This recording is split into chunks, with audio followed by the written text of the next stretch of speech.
الحمد للہ وحدہ الصلاۃ والسلام علی من لا نبی بعدہ اما بعد فاعوذ باللہ من الشیطان الرجیم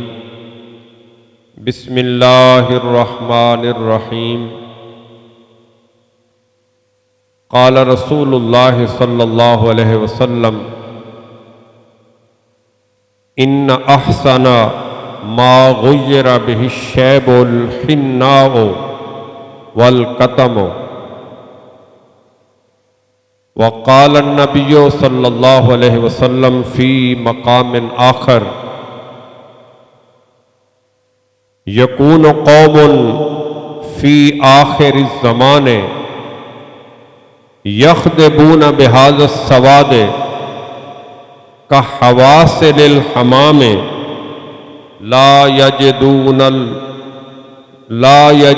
رائحۃ الجنۃ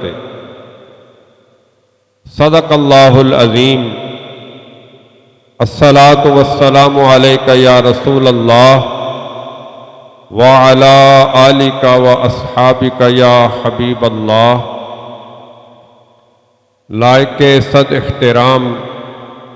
حاضرین و حاضرات، جیسا کہ آپ کے علم میں ہے کہ ہم یہاں ماہانہ محفل درود پاک اور درس حدیث شریف میں حاضر ہیں۔ آج کے درس حدیث کا موضوع ہے خضاب لگانا۔ خضاب لگانا، بالوں کو رنگنا، کلر کرنا، یہ عام بولا جاتا ہے اور اس کا بڑا رواج بھی ہے۔ بہت سارے مرد اور بہت ساری عورتیں بالوں میں جب چاندی دیکھتے ہیں، سفیدی آتی ہے تو بالوں کے اوپر کلر کرتے ہیں تاکہ سفید بال، ذرا بڑھاپے کا اعلان ہوتا ہے، عمر کے بڑے ہونے کا اظہار ہوتا ہے۔ تو مرد ہو یا عورت، وہ پسند یہی کرتا ہے کہ مجھے نوعمر سمجھا جائے، نوجوان سمجھا جائے۔ داڑھی سفید ہو گئی، سر کے بال سفید ہو گئے تو لوگ بابا جی کہتے ہیں، بوڑھا سمجھتے ہیں۔ اس لیے وہ پھر بالوں کی سفیدی کو کلر لگا کر، ہیئر کلر لگا کر اس سفیدی کو چھپایا جاتا ہے۔ تو آج کا درس حدیث اسی بارے میں۔ پہلی حدیث جو میں نے آپ کو پڑھ کے سنائی ہے، اس کا ترجمہ یہ ہے۔ حضرت ابو ذر رضی اللہ عنہ سے مروی ہے، رسول اللہ صلی اللہ علیہ وسلم نے فرمایا، ان احسن، ملا کے کلر لگانا ہے، یعنی مہندی اور قطم نامی ایک بوٹی ہے، ان کو مکس کر کے ان کا پاؤڈر بنایا جائے اور اس کا پھر خضاب بنا کر بالوں پہ لگایا جائے تو وہ بال نہ تو مہندی کلر کے رہتے ہیں، نہ سیاہ ہوتے ہیں، وہ گولڈن اور وہ بھورے بھورے بال ہوتے ہیں جو بڑے خوبصورت لگتے ہیں۔ تو صحابہ کرام اور رسول اللہ صلی اللہ علیہ وسلم مہندی اور قطم نامی بوٹی کو مکس کر کے اس کا خضاب بناتے تھے اور وہ لگایا کرتے تھے۔ یہ صحابہ کا خضاب تھا اور حضور صلی اللہ علیہ وسلم کا خضاب تھا۔ تو اس حدیث میں آپ صلی اللہ علیہ وسلم نے جس خضاب کو پسند فرمایا، وہ خضاب مہندی پلس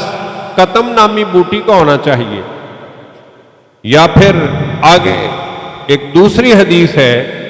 جس میں نبی کریم صلی اللہ علیہ وسلم یصفر لحیتہ بالورس والزعفران، نبی کریم صلی اللہ علیہ وسلم اپنی داڑھی مبارک پر زعفران اور ورس نامی بوٹی کو ملا کر خضاب بنا کے لگایا کرتے تھے۔ تو زعفران ایک بوٹی ہے اور ورس بھی ایک بوٹی ہے، یہ دونوں جب مکس کر کے ان کا خضاب لگتا ہے تو بال بالکل لال نہیں ہوتے، ریڈ نہیں بنتے اور بالکل سیاہ بھی نہیں بنتے، گولڈن بال ہوتے ہیں، جس سے بندے کے بالوں کی سفیدی بھی چھپ جاتی ہے، بالوں میں خوبصورتی بھی آتی ہے، اور بال جو ہیں وہ یقیناً گھنے بھی ہوتے ہیں، اور جو جلدی امراض ہیں، بالوں کی جو بیماریاں ہیں وہ بھی دور ہوتی ہیں۔ تو رسول اللہ صلی اللہ علیہ وسلم یہ خضاب لگاتے تھے اور اس خضاب کو پسند فرماتے تھے۔ تو اس سے یہ پتہ چلا کہ بالکل مہندی کا خضاب یہ بھی رسول اللہ صلی اللہ علیہ وسلم کا پسندیدہ نہیں ہے، اور بالکل سیاہ خضاب یہ بھی رسول اللہ صلی اللہ علیہ وسلم کا پسندیدہ نہیں ہے۔ اب سیاہ خضاب کے بارے میں ایک حدیث سن لے، جس کے راوی حضرت عبداللہ بن عباس رضی اللہ عنہ ہیں۔ نبی کریم صلی اللہ علیہ وسلم نے فرمایا، یکون قوم فی آخر الزمان، آخر زمانے میں کچھ لوگ ہوں گے، یخدمون بہذا السواد، وہ سیاہ خضاب لگائیں گے، ایسا سیاہ ہوگا کہ حواسل الحمام، جیسے کبوتر کی پوٹ سیاہ ہوتی ہے، چونچ سیاہ ہوتی ہے، ایسا سیاہ خضاب لگائیں گے، لا یجدون رائحۃ الجنہ، یہ سیاہ خضاب لگانے والے یہ مرد و عورت جنت کی خوشبو بھی نہیں پائیں۔ یعنی ایک طرف آپ صلی اللہ علیہ وسلم نے مہندی اور ورس کو، زعفران کو اور قطن کو مکس کر کے خضاب لگانے کی اجازت دی، اور دوسری طرف سیاہ خضاب لگانے والوں کو وعید بھی سنائی، تنبیہ بھی فرمائی کہ اگر وہ سیاہ خضاب سے بالوں کو کالا کرتے رہیں گے، یا یوں کہہ لیں کالا کولا لگاتے رہیں گے، کالا بلیک ہیئر کلر لگائیں گے، تو اس کا نقصان انہیں یہ ہوگا کہ وہ جنت کی خوشبو بھی نہیں پائیں گے۔ حضرت شیخ عبدالحق محدث دہلوی نے کہا کہ مومن ہے، اس حدیث پاک کا مطلب یہ بنتا ہے کہ مومن ہے، مومن ہونے کی وجہ سے بالآخر وہ جنت میں تو جائیں گے، لیکن حشر کے میدان میں بھی جنت کی خوشبوئیں آئیں گی، قبر میں بھی جنت کی خوشبوئیں آئیں گی۔ تو جنت کی خوشبو نہ پانے کا مطلب ہے حضرت شیخ عبدالحق محدث دہلوی کے نزدیک کہ وہ قبر میں جب جائیں گے تو قبر میں بھی تو ہے نا مومن کی، اللہ تعالیٰ فرماتا ہے جب فرشتوں کا، نکیرین کا بندہ صحیح سے جواب دے دیتا ہے، نبی کریم صلی اللہ علیہ وسلم کو قبر میں پہچان لیتا ہے، تو فرشتے پھر کیا اعلان کرتے ہیں؟ فرشتے اعلان کرتے ہیں اس کے لیے جنت کا بستر بچھا دو، اس مومن اور مومنہ کے لیے جنت کی کھڑکیاں کھول دو تاکہ جنت کی ہوائیں، خوشبودار ہوائیں آتی رہیں، اور اسے جنتی لباس پہنا دو، اس کی قبر کو تحت نگاہ وسیع کر دو۔ تو یہ حضرت شیخ کہتے ہیں کہ قبر میں بھی جنت کی ہوائیں آئیں گی، جنت کی خوشبوئیں آئیں گی، اور حشر کے میدان میں بھی جنت کی خوشبوئیں اور ہوائیں آئیں گی، اور وہ جو 50,000 سال کا دن ہے حشر کا، حشر کے میدان کا، اس 50,000 سال کے دن میں جن کو جنت کی خوشبوئیں آئیں گی اور جنہیں جنت کی ہوائیں آئیں گی، انہیں اس دن کا پتہ بھی نہیں چلے گا۔ وہ وہاں جب سورج سوا نیزے پہ ہوگا، زبانیں پیاس سے باہر آ جائیں گی، اور گرمی کی شدت یہ ہوگی کہ پسینہ لوگوں کے گلوں تک آ جائے گا، لوگ ڈوب جائیں گے پسینے میں۔ ایسے ماحول میں جنہیں جنت کی خوشبو اور جنت کی ہوا نصیب ہوگی، نہ انہیں پسینہ آئے گا، نہ انہیں لوگوں کی جو بدبو ہوگی پسینے کی اس پسینے سے گھبراہٹ اور نفرت ہوگی، وہ خوشبوؤں کی وجہ سے اور جنت کی ہواؤں کی وجہ سے وہ وہاں بھی مزے میں ہوں گے، لیکن اس کے لیے شرط یہ ہے کہ سیاہ خضاب نہ لگایا جائے۔ حضرت شیخ فرماتے ہیں سیاہ خضاب لگانے کا وبال قبر میں بھی ظاہر ہوگا اور حشر میں بھی ظاہر ہوگا۔ ہاں ہم یہ نہیں کہتے کہ وہ جنت کی خوشبو نہیں پائیں گے، یعنی جنت میں نہیں جائیں گے، ہم یہ نہیں کہتے۔ جنت میں تو ان کے جانے کی امید کر سکتے ہیں کہ مومن ہے، مومن نے بالآخر جنت جانا ہے، اس نے کلمہ پڑھا ہے۔ البتہ جنت کی خوشبو نہ پانے کا مطلب یہ ہے کہ وہ حشر کے میدان میں خوشبو سے محروم ہونے کی وجہ سے عذاب میں مبتلا ہوں گے، عذاب حشر میں مبتلا ہوں گے، اور قبر میں ان کی قبر روضۃ من ریاض الجنہ یعنی جنت کا باغ نہیں بنے گی، کیونکہ جنت کی خوشبو اور ہوائیں نہیں آئیں گی، یہ مطلب ہے۔ تو یہ دو حدیثیں آج کے اس مختصر درس حدیث میں آپ کو پیش کی ہیں۔ اس کا مطلب یہ ہے کہ ہمیں اگر خضاب لگانے کی ضرورت محسوس ہو اور ہم یہ سمجھیں کہ ہمیں اپنے بالوں کو رنگنا چاہیے اور کلر کرنا چاہیے تاکہ ہم جوان دکھائی دیں، ہماری جوانی قائم رہے اور بالوں کی سفیدی کی وجہ سے ہم بوڑھے بوڑھے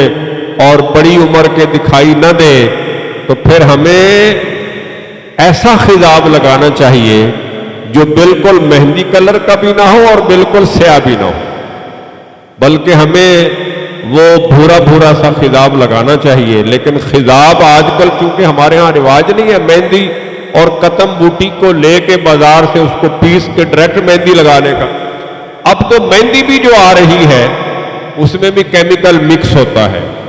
تو ہمارے ہاں چونکہ تکلف کا محنت کا رواج نہیں ہے، ہم ریڈی میڈ لوگ ہیں، تو ریڈی میڈ چیزیں بازار سے بنی بنائی ہمیں میسر ہوتی ہیں، ہم انہی کو استعمال کرتے ہیں۔ تو اس کے لیے یہ ذہن میں رکھیں کہ اگر ہم نے ریڈی میڈ کمپنیوں کا بنا ہوا ہی خضاب لگانا ہے، جسے کالا کولا اور پتہ نہیں وہ اولویا، مجھے ایک بندہ کہہ رہا تھا کوئی کلر آیا الیویا، یہ مفتی صاحب کہہ رہے ہیں الیویا، میں تو ان پڑھ آدمی، مجھے تو نام بھی نہیں آتے۔ تو یہ جو کلر مارکیٹ میں دستیاب ہیں ان کے بارے میں یہ خاص خیال رکھا جائے،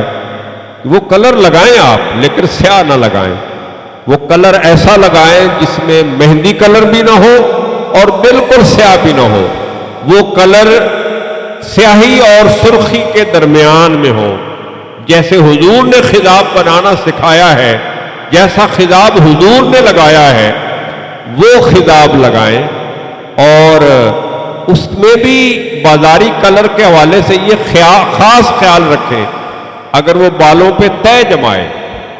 اور اس کے لگانے کے بعد جلد کالی ہو، سر کی جلد کالی ہوتی ہے، داڑھی کی جلد کالی ہوتی ہے، تو سمجھ لیں کہ وہ جلد پہ طے بنا رہا ہے۔ جب اس نے بالوں پہ اور جلد پہ طے بنا دی تو طے کا مطلب یہ ہے کہ پانی اصل جلد تک نہیں پہنچا اور پانی اصل بالوں تک نہیں پہنچا۔ تو اگر بندے پر غسل فرض ہے تو بالوں تک پانی نہ پہنچا، بندے کی جلد تک پانی نہ پہنچا تو غسل نہ ہوا، کیونکہ غسل میں تو جسم کے سارے بالوں کا اور ساری جلد کا ذرہ ذرہ دھلنا فرض ہے۔ اگر ایک بال برابر بھی جگہ غسل میں خشک رہ گئی، وہاں پانی نہ پہنچا تو بندے کا غسل نہ ہوا، جب غسل نہ ہوا تو بندہ پاک نہ ہوا، جب پاک نہ ہوا تو پھر اس کی نماز نہ ہوئی، وہ کوئی عبادت ہی نہیں کر سکتا۔ لہذا خضاب لگائیں آپ، لیکن وہ بالکل مہندی کلر کا خضاب نہ لگائیں کہ حضور نے منع فرمایا، حضور کی یہ سنت نہیں ہے۔ علماء نے کہا مباح ہے، جائز ہے، لیکن سنت سمجھ کے لگائیں تو پھر مزہ ہی اور ہے۔ اور ایسا لگائیں کہ وہ طے نہ بناتا ہو، اگر بالوں پہ طے بناتا ہے تو وہ پھر وضو میں غسل میں پانی کو پہنچنے میں رکاوٹ ہے، تو وہ خضاب تو چلو ہو سکتا ہے ٹھیک ہو، لیکن وہ جناب وضو اور غسل نہیں ہوگا تو نمازیں نہیں ہوں گی، عبادات نہیں ہوں گی۔ اور دوسرا نتیجہ یہ ہے کہ سیاہ خضاب تو حضور نے بڑا منع فرمایا۔ اعلیٰ حضرت بریلوی علیہ الرحمہ، حضرت شیخ عبداللہ محدث دہلوی نے صرف مکروہ کہا، سیاہ خضاب کو حضرت شیخ محدث دہلوی نے مکروہ کہا۔ اعلیٰ حضرت جو شیخ محقق کے بعد آئے، رواں صدی کہا گیا، وہ واقعی مجدد تھے، اس میں کوئی شک نہیں ہے۔ اعلیٰ حضرت کہتے ہیں سیاہ خضاب مکروہ تحریمی ہے، حرام ہے، لہذا سیاہ خضاب سے بالکل بچا جائے کہ یہ حرام ہے تو یہ عملی حرام ہوا۔ اور جب سیاہ خضاب ایسے کیمیکل پر مشتمل ہو، ایسے مٹیریل پر مشتمل ہو کہ وہ لگانے کے بعد جلد سیاہ کرتا ہو، بالوں پہ طے جماتا ہو، تو اس کا مطلب ہے وہ پانی کو نہیں پہنچنے دے گا۔ تو جب پانی نہ پہنچا بالوں تک تو طہارت نہیں ہوئی، نہ طہارت صغریٰ نہ کبریٰ، یعنی نہ وضو نہ غسل۔ تو جب وضو و غسل ہی نہ ہوئے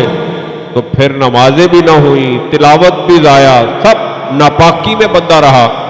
اور ناپاک آدمی جب ہوتا ہے بندہ، تو اس گھر میں، جس گھر میں ناپاک آدمی ہوتا ہے، ناپاک عورت ہوتی ہے، اس گھر میں تو رحمت کے فرشتے ہی نہیں آتے۔ تو یہ کتنا بڑا وبال ہے، لہذا اس پہ غور فرمائیں۔ اچھا، حضرت شیخ محقق کی ایک دوسری تحقیق ہے، وہ کہتے ہیں نبی رحمت صلی اللہ علیہ وسلم نے سر کے بالوں پر اور داڑھی پر جو آپ نے مہندی لگائی ہے، وہ بالوں کو رنگنے کے لیے نہیں لگائی، وہ صرف آپ نے مہندی کے جو فوائد ہیں کہ یہ طبیعت کو ٹھنڈا کرتی ہے، جلد کو صاف ستھرا کرتی ہے، یعنی بغرض علاج لگائی، بغرض خضاب نہیں لگائی۔ شیخ کہتے ہیں مہندی لگانا مباح ہے، سنت نہیں ہے۔ حضرت شیخ عبداللہ محدث دہلوی کی یہ تحقیق ہے، شیخ محقق کہتے ہیں کہ مہندی لگانا مباح ہے، مہندی کا خضاب حضور نے نہیں لگایا۔ خضاب جب بھی لگایا ہے مہندی اور قطم کو، یا مہندی یا زعفران کو، یا مہندی اور ورس کو مکس کر کے لگایا۔ لہذا